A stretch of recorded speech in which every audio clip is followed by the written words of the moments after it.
Good morning, नमस्कार। क्षेत्रफल, English में इसको एरिया बोलते हैं। ये अध्याय का नाम है क्षेत्रफल और ये कक्षा 7वीं से संबंधित है। क्षेत्रफल क्या है? वृत्त का क्षेत्रफल हमें ज्ञात करना है। वृत्त का क्षेत्रफल ज्ञात करना है। प्रश्न क्या है? 3 सेंटीमीटर त्रिज्या वाले वृत्त का क्षेत्रफल ज्ञात कीजिए। ये एक प्रश्न है। ये प्रश्न हमने छत्तीसगढ़ पाठ्य पुस्तक निगम वहाँ की किताब से मैंने प्रश्न लिया है और कक्षा 7वीं के विद्यार्थियों के लिए ये वीडियो मैं तैयार कर रहा हूँ। अब देखिए क्या है ये कि प्रश्न क्या है कि 3 सेंटीमीटर त्रिज्या वाले वृत्त का क्षेत्रफल ज्ञात कीजिए। 3 सेंटीमीटर त्रिज्या। तो जो बातें दी गई हम नीचे लिख लेते हैं।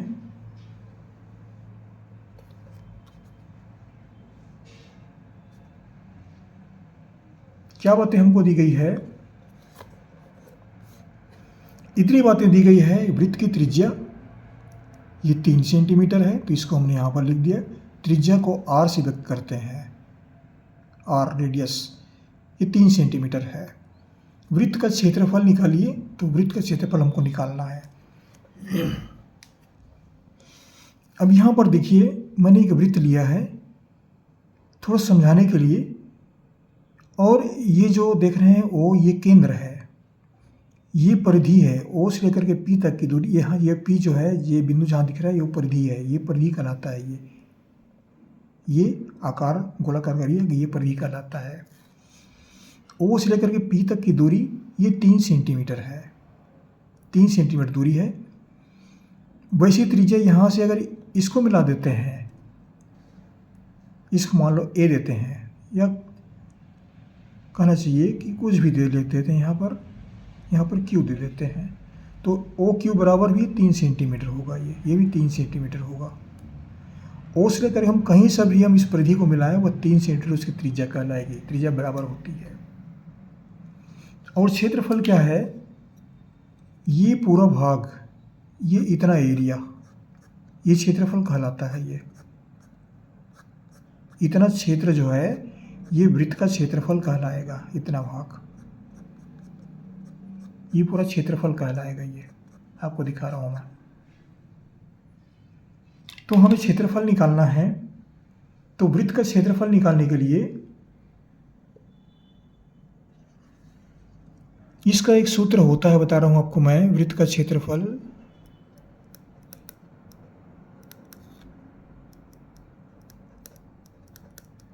निकालने का सूत्र जो है वो कोई भी वृत्त हो, कोई भी त्रिज्या का हो। यहाँ पर ये त्रिज्या जो है चाहे 5 सेंटीमीटर ले, 3 सेंटीमीटर ले, 10 सेंटीमीटर कुछ भी ले, उसके लिए यही सूत्र लागू होगा। सूत्र यही रहेगा। क्या सूत्र है? वृत्त का क्षेत्रफल बराबर पाई r वर्ग। यहाँ पर पाई का मान जो है वह एक निश्चित मान होता है। पाई का मान ये 22/7 होता है, या इसको दशमलव के रूप में लिखते हैं तो 3.14। इसके आगे और कुछ पॉइंट होता है, उसको हम दशमलव में उसको नहीं लेते, केवल 2 अंकों तक लेते हैं। 3.14 ये निश्चित मान होता है पाई का। इसको याद कर लेंगे। पाई जो है ये संकेत है, ये पाई, ये पाई बोलते हैं इसको। अब यहाँ पर कैसे निकालें? ये पाई जो है ये 22/7 हुआ, निश्चित मान है। ये कोई भी इस प्रश्न हल करें, अगर यहाँ पर सूत्र लिख रहे हैं पाई r², तो पाई बराबर 3.14 लिखेंगे या 22/7 लिखेंगे। दोनों मान एक ही है। r कितना है? ये त्रिज्या है। r ये 3 सेंटीमीटर है। ये 3 सेंटीमीटर। अब यहाँ से हम मार रख देते हैं। तो मार रखते हैं तो देखिए पाई का मान जो होता है वह 22/7 या 3.14 रखिए, कोई से रख सकते हैं। और r बराबर है 3, तो ये 3 का वर्ग करेंगे। 3 का वर्ग बराबर 22/7। ये 3 है तो 3 को हम 2 बार गुणा कर देंगे। इसको 3/1 कर देते हैं, अंश और हर को बना देते हैं। अब साफ साफ हो जाता है ये। अब देखिए ये अंश हर को कटाते हैं तो ये कहीं कुछ भी नहीं कटेगा, कोई भाग नहीं जाएगा। ये कोई भी संख्या से भाग नहीं दे सकता। ये 3 × 9 हुआ और ये 22। कितना हो गया 22 गुणित 3 तिया 9 बटा 7। अब ये हुआ 9 दूनी 18 और 9 दूनी 18 और 1 19, 198 बटा 7। अब इसको भाग दे देते हैं 198 बटा 7 को, कितना मिलेगा 7 से भाग देते हैं 19 को, 7 का पढ़ा पढ़ेंगे 7 दूनी 14, 21 में ज़्यादा हो जाता है, ये 2 बार जाएगा, घटा देते हैं 19 में 14 गया 5, 8 को नीचे उतारते हैं, 7 का फिर पहाड़ा पढ़ते हैं, 8 बार जाएगा, 7 अट्ठे 56, फिर घटाते हैं, यहाँ बचता है 2। अब यहाँ पर दशमलव लगाएंगे तो यहाँ पर शून्य आ जाएगा। फिर पढ़ते हैं पहाड़ा 7 का, 7 दूनी 14, 7 21, 3 में ज़्यादा हो जाता है, 7 दूनी 14, फिर घटाते हैं, क्या बचता है यहाँ पर 20 में 14 घटा दिए, ये बचा 6।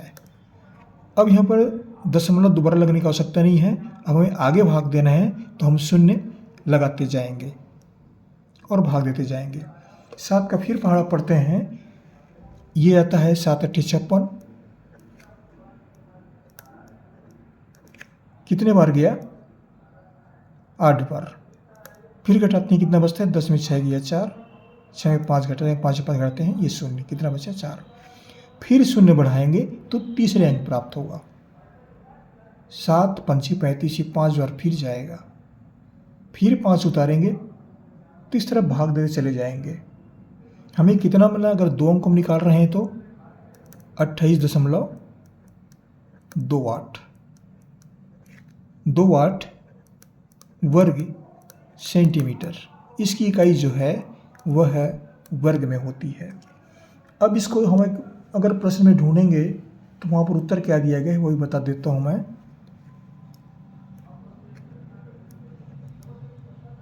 वृत्त का क्षेत्रफल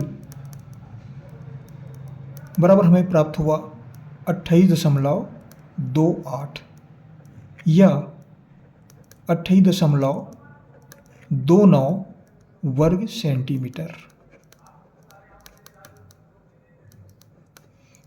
2 इसलिए लिख रहे हैं कि ये आगे भाग जाते ही रहता है, ये पूरा नहीं घटता ये, इसलिए ना इसको 2 कर रहे हैं, 2 8 को 2 करते हैं, भाग पूरा नहीं जा रहे, भाग आगे बढ़ते जाएगा ये, इसलिए 2 लिख रहे हैं। ये उत्तर है इस प्रश्न का। ये कक्षा 7 के विद्यार्थियों के लिए था। आशा करता हूँ ये वीडियो आपको आसानी से समझ में आएगा। आप जहाँ से पढ़ रहे हैं ज़रूर कमेंट्स कीजिए कि आप कहाँ से पढ़ रहे हैं। हमारे चैनल को सब्सक्राइब भी अवश्य कर दीजिएगा। आपको हमारी ओर से बहुत बहुत शुभकामनाएं। पढ़ते रहिए, अपने जीवन में उन्नति करिए। अगले वीडियो में फिर मुलाकात होगी। Thank you.